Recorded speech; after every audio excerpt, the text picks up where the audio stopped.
2, 1.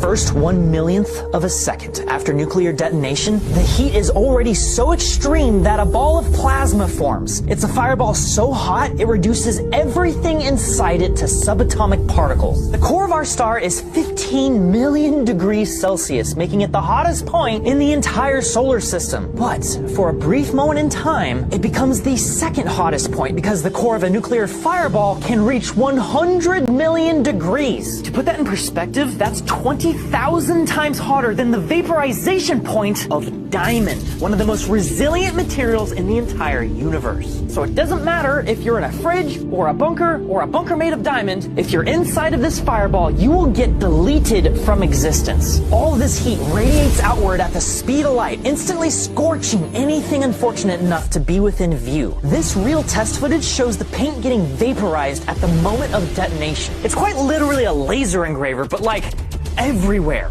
Anything combustible immediately ignites on fire, including everything within a mile of this explosion.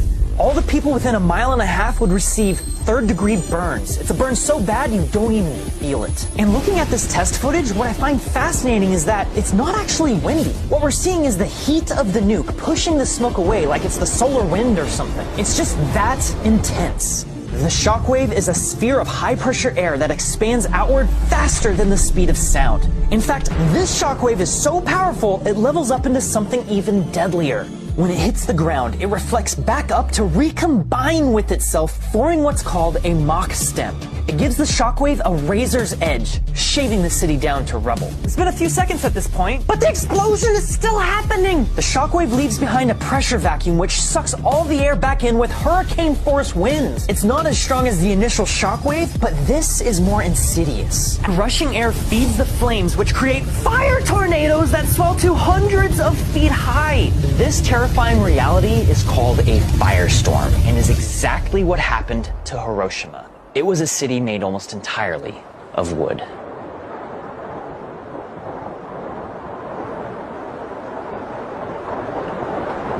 (1,200 kilotons. Yeah, this is a megaton bomb. I'm using a tool called Nuke Maps. If you just Google search Nuke Maps, you'll find this. Just plug in the warhead yield of your choice, whether or not it's detonating on the surface or if it's an airburst, and then you just hit detonate.